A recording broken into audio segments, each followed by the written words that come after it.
Okay, so in chapter 16 class, this is basically the same as in chapter 15, wherein the focus would be on the financial statement subsequent to the date of acquisition. Questions would still revolve around the consolidated financial statements, particularly on your consolidated income. But what makes chapter 16 more challenging class is that in chapter 16, we will now have to deal with intercompany transactions. For chapter 16 and 17, we will be dealing with intercompany transactions. What does this mean? This would be a transaction between the parent and the subsidiary. Now in chapter 16, the focus would be on intercompany sale of inventories. Now it would be a source of a lot of questions, class, because the moment one sells inventory to the other's class at a price other than its true cost, the consolidated entity will not rely anymore on the amount that they will report as cost of goods sold. Say, for example, the parent sells goods costing 50,000 to the subsidiary for 80,000. In the records of the subsidiary class, the inventories costing 50,000 would be recorded at 80. So if these same goods are sold, the subsidiary will recognize cost of goods sold at 80,000. But the consolidated entity knows the true cost, class. And the amount that will be reported in the consolidated financial statements would be the true cost of these inventories. In chapter 17, the focus would be on intercompany sale of depreciable assets, class. Let's say, for example, the parent will sell a machinery to the subsidiary. The cost of the machinery is 100,000. It was sold to the subsidiary at 200. The subsidiary will, of course, depreciate that asset at the price it acquired, which was the 200. But the consolidated entity will only use the true cost of the asset. So in the consolidated income statement, the consolidated entity will insist that the depreciation should be based on the true cost of 100,000. But when the consolidated entity looks at the income statement of the subsidiary, the consolidated entity would say that that amount is overstated because your depreciation expense is based on 200. And the consolidated entity will insist that it should be based on 100. Okay. But going back to chapter 16, one of the issues there, class, would be the effect on the cost of goods sold. As mentioned already, the consolidated entity cannot rely on the amount that will be reported by the buyer, whether it's the parent or the subsidiary. But aside from that, class, there will be an adjustment that the consolidated entity need to perform to remove duplication of the cost of goods sold.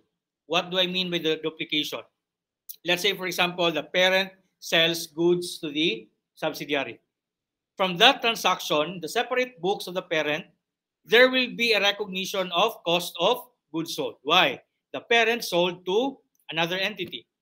Okay? And then these same goods, class, will be sold by the subsidiary to outside parties. And from that transaction, it will give rise to a cost of goods sold. From the transaction from the parent to the subsidiary, the parent will recognize the cost of goods sold.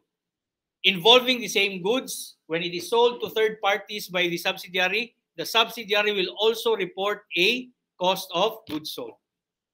But ordinarily, what we do when we prepare the consolidated FS, class, assuming no complication, all we need to do was to combine. And if the consolidated entity will do that, it will result in duplication, class. Why? It's the same piece of inventory that was sold from the parent to the subsidiary and the subsidiary to the outside parties. The same inventory was recorded as a cost of goods sold by the parent and as a cost of goods sold of the subsidiary. But in the eyes of the cost of goods sold, in the eyes of the consolidated entity, it should only be reported as a cost of goods sold once. So one of the goals in the eliminating entries here, class, would be to remove the duplication. Okay, but aside from the duplication, class, the consolidated entity will also have to remove the overstatement. Okay, and when will the overstatement happen? That is if one of the parties sells it at the price higher than its true cost.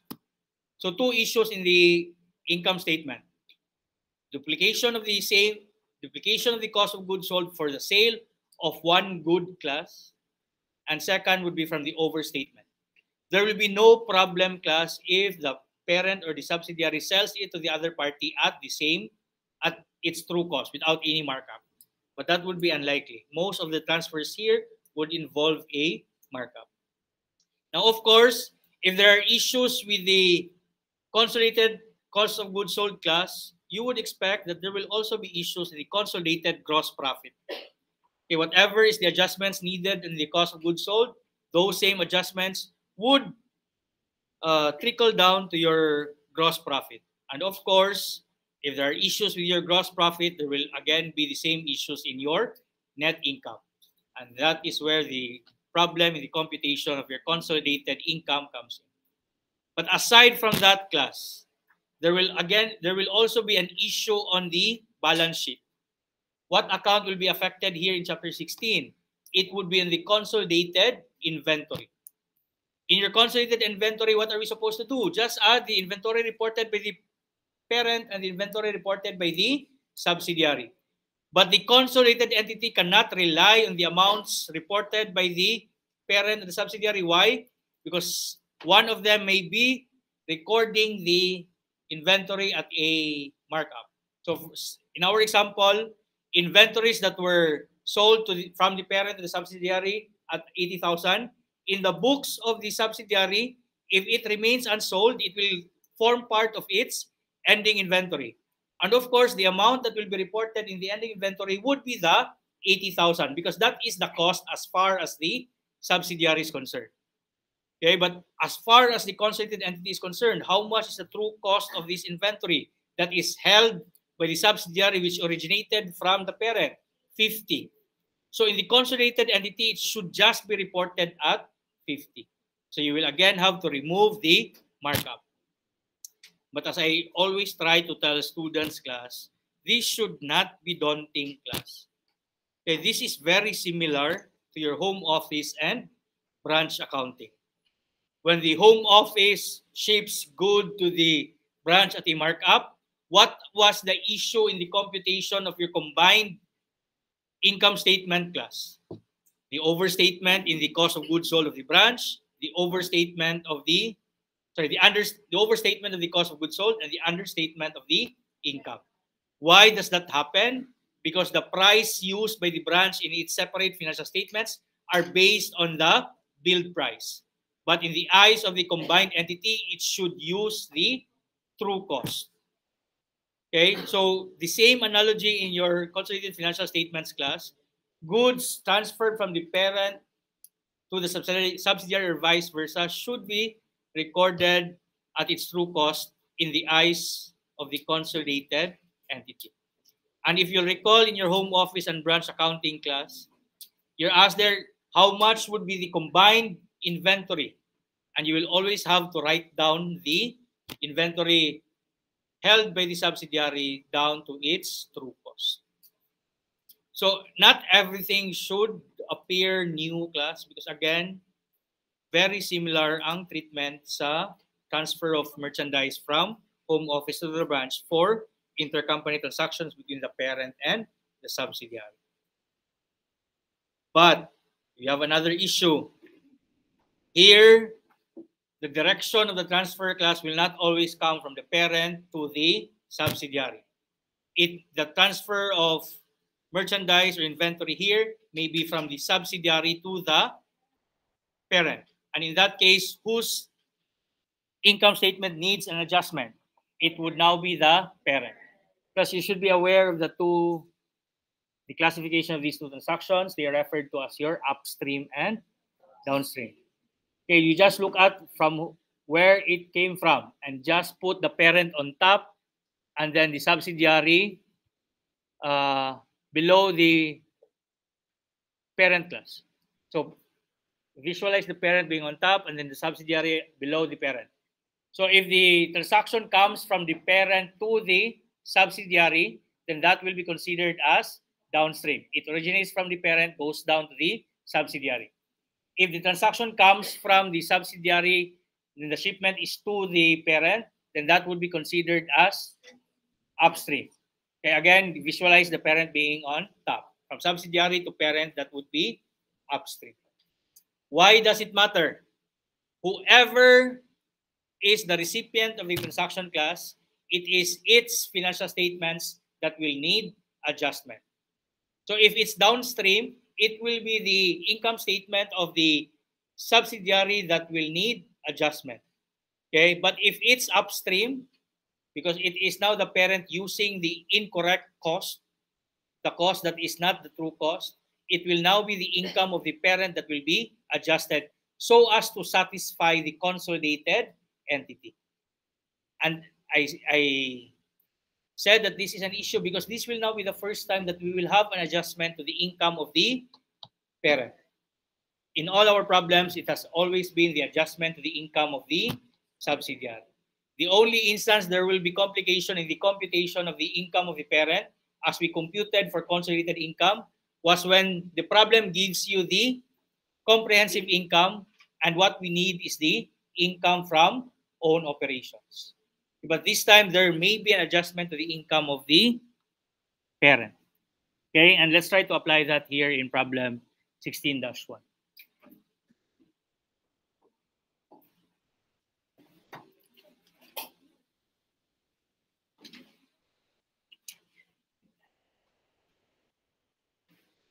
I really hope you can anchor your attempt to understand this topic class with your existing knowledge on home office and branch accounting.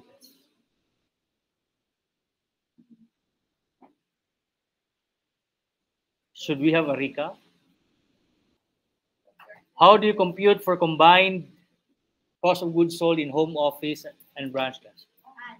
Cost of goods sold of the home office plus true branch cost of goods sold. And how do you arrive at a true branch cost of goods sold? Cost of goods sold of the branch minus the markup on branch cost of goods sold. And how do you get the markup on the branch cost of goods sold?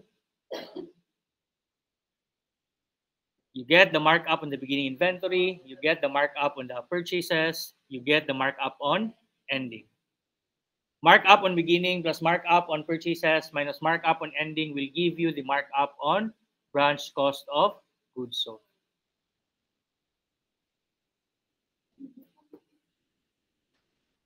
Hopefully, you can still recall those things.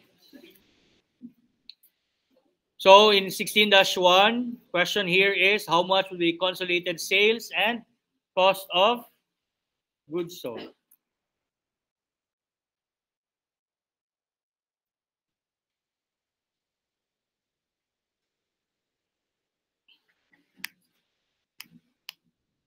Plus, if you're asked consolidated sales, that would be one of the easiest questions from this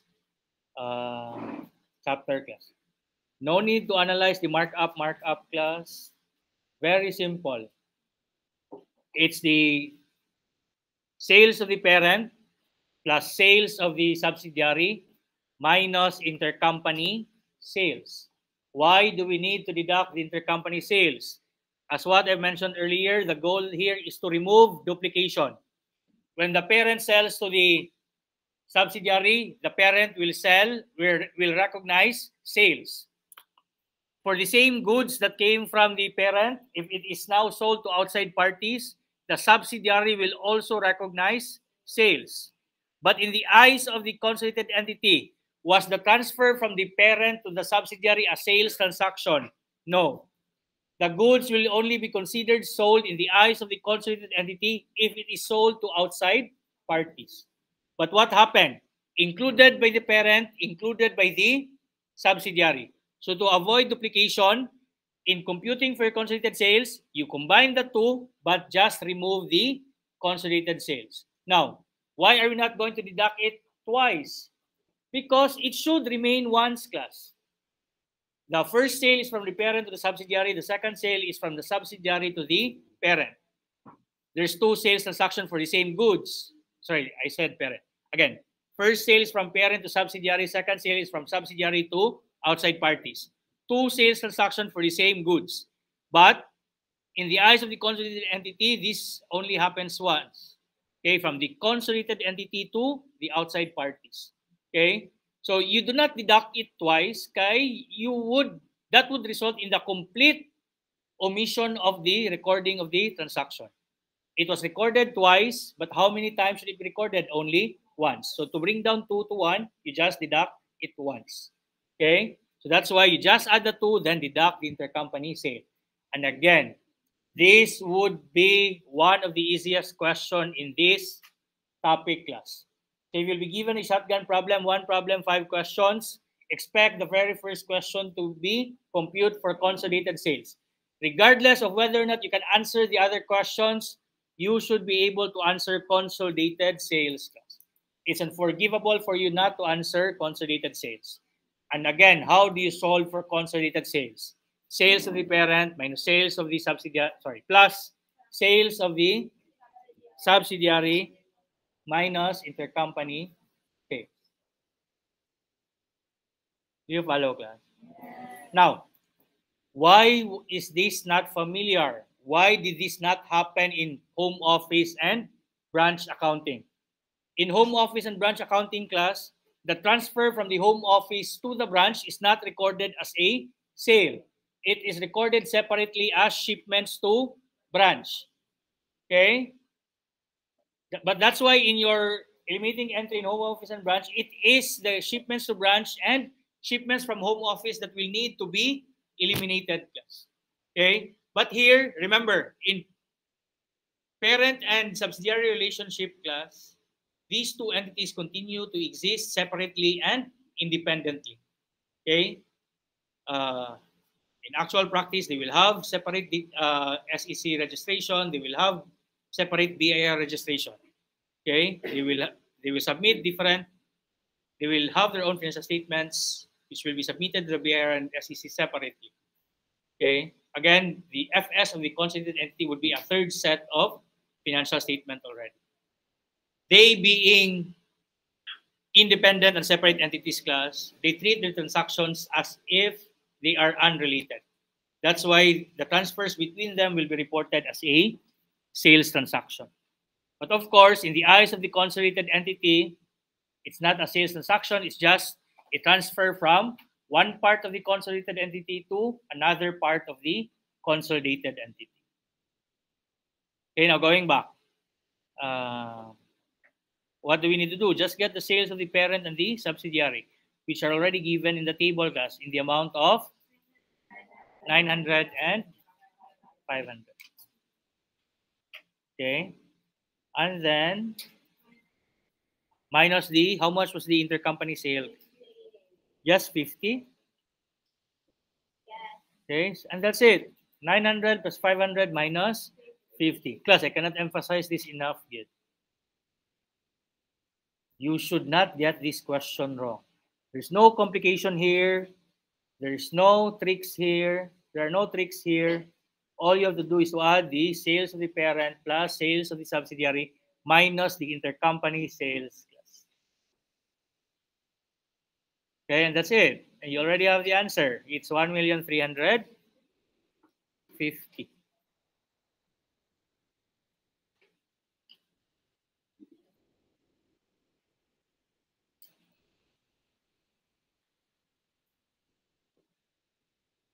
Next. Cost of goods sold. Again, supposedly, cost of goods sold of the parent plus cost of goods sold of the subsidiary. Going back to home office and branch accounting, cost of goods sold of the home office plus the true branch cost of goods sold. So it will just be the same here. Cost of goods sold of the parent minus the plus the cost of goods sold of the subsidiary at true cost.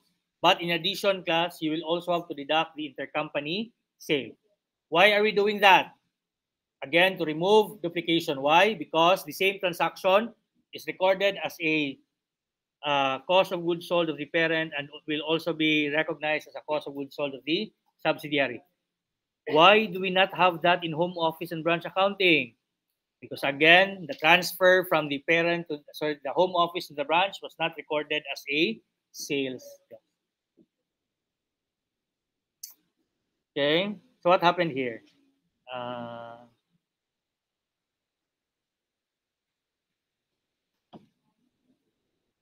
Papa sold merchandise to Son for 50 at a gross profit of 20,000. Half of this merchandise remained in Son's inventory at December 31, 2017.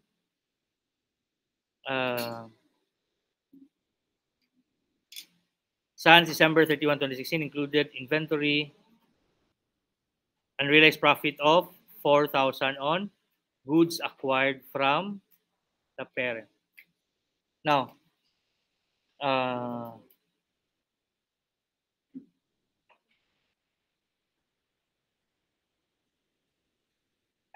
let's answer this first, class, but we'll choose another problem to better illustrate the reason behind the computation, class. But again, basically, cost of goods sold of the parent, how much? 490. And then cost of goods sold of the subsidiary at 190. Okay, and then deduct the intercompany sale of 50. Okay, but you will have to add the unrealized profit in the ending inventory, and then you you deduct the markup on your beginning inventory. How much was the markup in the beginning inventory, class? Beginning. December 31, 2016. Remember that we are in 2017. So 4,000. Okay, so that would be included in the cost of goods sold this year. Okay, I'll find another problem to better illustrate the logic behind this one. But for now, it's 490 plus 190 minus 50, and then minus the 4, but add the 10. Where did we get the 10,000?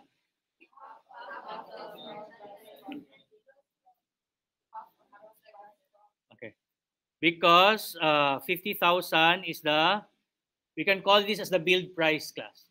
Okay, following our logic in home office and branch, the 50,000 here would be the build price. Well, the 30,000 is the cost. Where did we get the 30,000? Because we know that the gross profit is 20. Meaning, again, using the same terminologies in home office and branch, class, the 20 here is the markup. So build price is the 50, cost is 30, and then markup is 20. We do not include the entire 20 yet, class, because only half of this was included in the cost of goods sold. Only half of this was included in the cost of goods sold. If you can recall in your home office and branch accounting class, you have problems there wherein you will have to break down the beginning inventory of the branch as those coming from the home office and those coming from outside suppliers. And then in the ending inventory, you will also have to break it down as those coming from the home office and those coming from outside suppliers. And only those coming from the home office will have a markup. Again, the same concept here.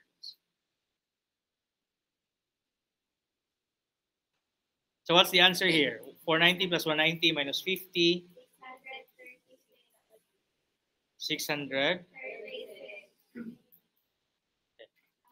I believe there would be a better problem to illustrate the logic behind this one. Let's just proceed to 16-2. What happened here? Question is, in the consolidated statement of comprehensive income, NCI, meaning the share of the NCI in the consolidated income is what is being asked for. Okay. How much is the income of the subsidiary, class? 60,000.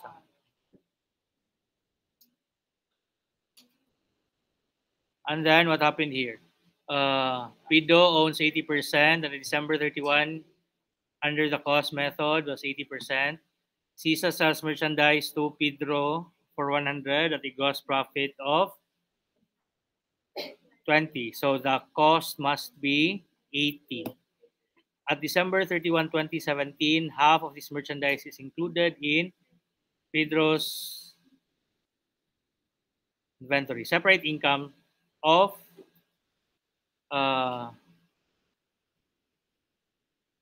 Pedro and Cesar as follows. Okay. Can I borrow marker, class? And this is now the explanation, class. For example, this is upstream. So it is the subsidiary who is the sender, class, or the, in this case, the seller. Now, in the sales of the subsidiary, class, included in this 300,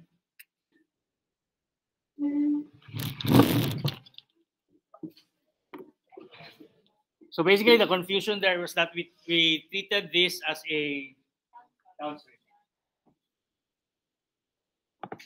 So this would make sense again, class. For say, in the books of the subsidiary class, it reported sales of 300. And then in its cost of goods sold class, it reported it at 200. But in the consolidated financial statements class, if the goods still remained with the parent in this case, it should not be part of your sales. It will only be considered a sale. And of course, if it's not a sale, then it should not be part of your cost of goods sold unless it is sold to outside parties. Okay, so out of the 300, 100 of that came from, now represents the transfer to the parent. But out of the 100 class, how much was sold to outside parties? Only one half, which is 50. So you cannot say that the other 50 has actually been sold in the eyes of the consolidated entity. So in the eyes of the consolidated entity class, the sales of the subsidiary is only 250. Okay? Because the 50,000 that remained with the parent should not be reported as a sale yet. Okay? But why are we saying it's 250 and not just 200? Because portion of the goods sold by the subsidiary to the parent have already been sold to outside parties. So it can now form part of the sales of the subsidiary. Okay, and then for the cost of sales, the cost of sales includes the entirety of the cost of the 100. And how much is the cost of that 100 class? 80. Okay, so that means out of the 200, 200 were the cost of the goods that were sold to outside parties with the subsidiary, while 80 represents cost of the goods that were sold to the parent. But as far as the subsidiary is concerned, its total cost of sales is 200. But in the eyes of the consolidated entity class, 80 of the 200 has not been sold in full. How much of the 80 has been sold, class? Only 40. Okay, so you remove 40 from the 200. So in the eyes of the consolidated entity, the cost of sales is 160. Okay, and then gross profit would be 90, and then operating expenses of 40.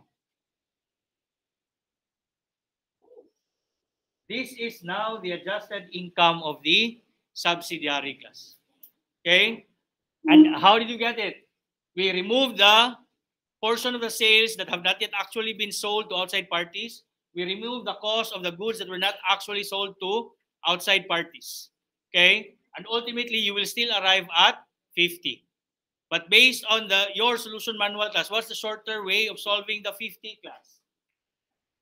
It's just 60 minus 10. But I want you to understand where this 10 comes from, class.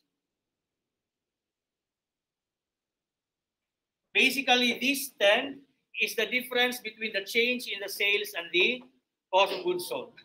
Here, this one, there's a change of 50. Here, there's a change of 40. So there's a difference of 10,000. Okay? But the reason really behind this 10,000 class is simply the markup on the ending inventory. That's why your solution manual would simply say, nga just get the markup on the unsold goods. Okay? Because the reason, class, had everything been sold, then you would not, there would be no need for you to make any adjustments. Okay? So the net effect here is that I'm tempted to go back to understated and overstated. That might just confuse us. But I hope you get my point. From the 300, the constituted entity does not believe that the sales of the subsidiary is really 300. In the eyes of the constituted entity, it's just 250. Why? Because one half of the 100 it's sold to the parent has not yet been sold to outside parties. Once it remains, while it still remains within the constituted entity, it should not be part of your sales. Okay? And of course, if it's not part of your sales, it should not also be part of your cost of sales. Okay? Now, why is the shortcut class just to deduct the markup on your ending inventory? Because what's the reason your profit does not include the total income from the sale class? It's because it has not yet been sold to outside parties. And where does that go? It goes to your ending inventory. So whatever is the markup that is still in the ending inventory, that is the amount of income that is not yet earned by the subsidiary. That will not yet be recognized by the consolidated entity. Okay? Okay, it's easy for you to memorize, that's what to do, class, but this is what's happening behind the scene, class. That's why you will have to deduct 10. Okay, you remove the sale that is actually not a sale in the eyes of the consolidated entity. You remove the cost of sales of the sale that is not actually a sale in the eyes of the consolidated entity. Okay.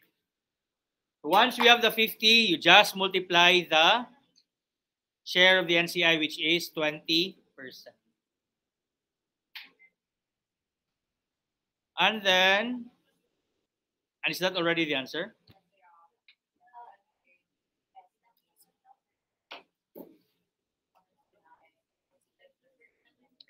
Now, just for the sake of practice, class, for the sake of practice, what if 75% was already sold to outside parties? Same problem. What if 75% were sold to outside parties, class, and only 25% remain?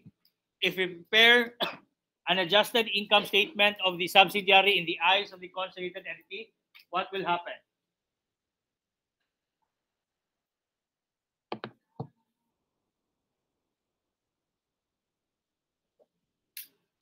So meaning, if we say 75% had been sold, out of the 300, they should just be 275.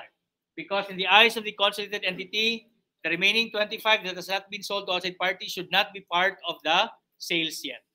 Okay? And then for your cost of sales,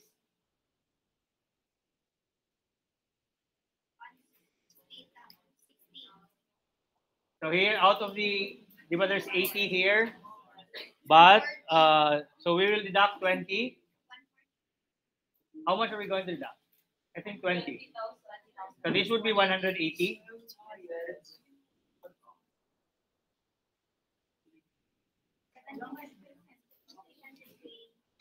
And then 275 minus 180 would be 95. Minus 40 would give you 55. But what's a faster way of arriving at 55? Just deduct the markup on the ending inventory, which is still considered unearned. Because when do you earn the markup on the ending inventory? Only if it's sold to outside parties. So any inventory from intercompany transaction that is not yet sold, the markup there would still be considered as unearned. How much then is the ending inventory, class? 25,000. How much is the markup on the 25,000? 20%. How much is 20% of 25,000? 5,000. Now you deduct the 5,000 from the 60. Okay. So that's the shorter way of doing it. Just remove the markup on the ending inventory because it is still unearned. But what's actually happening in class is that you remove portion of the sales, you remove portion of the cost of sales.